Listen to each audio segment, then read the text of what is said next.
playroom. Welcome back to My Father's Dragon. Chapter 4.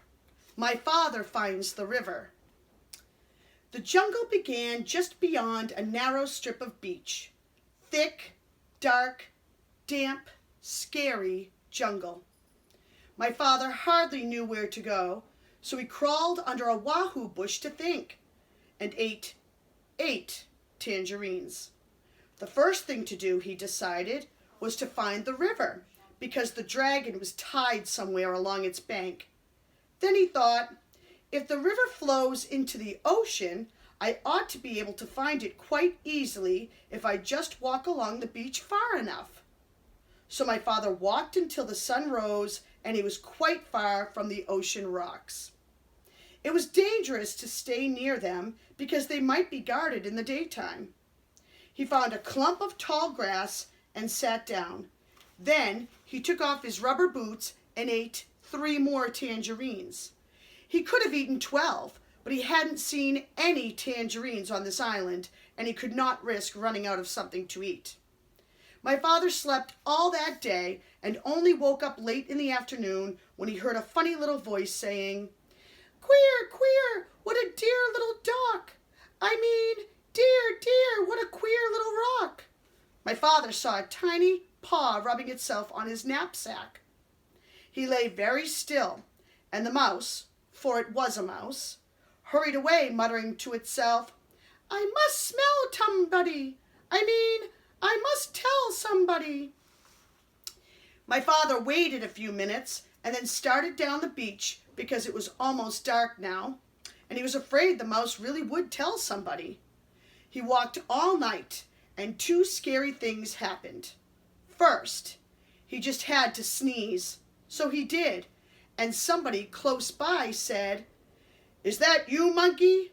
My father said, "Yes." Then the voice said, "You must have something on your back, monkey." And my father said, "Yes," because he did. He had his knapsack on his back. "What do you have on your back, monkey?" asked the voice. My father didn't know what to say, because what would a monkey have on its back, and how would it sound telling someone about it if it did have something? Just then, another voice said, "I bet you're taking your sick grandmother to the doctor's." My father said, "Yes," and hurried on. Quite by accident, he found out later that he had been talking to a pair of tortoises. The second thing that happened was that he nearly walked right between 2 wild boars who were talking in low, solemn whispers. When he first saw the dark shapes, he thought they were boulders.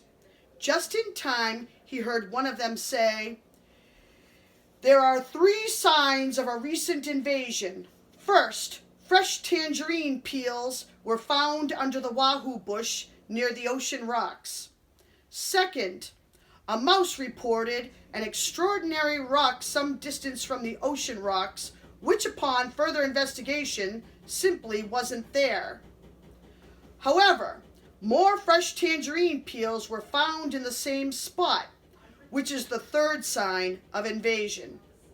Since tangerines do not grow on our island, somebody must have brought them across the ocean rocks from the other island, which may or may not have something to do with the appearance and/or disappearance of the extraordinary rock reported by the mouse."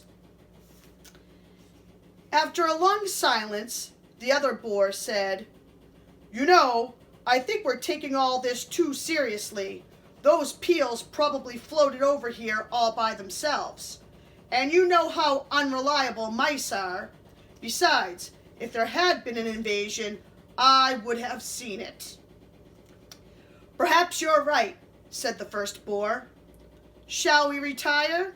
Whereupon they both trundled back into the jungle. Well, that taught my father a lesson, and after that, he saved all his tangerine peels.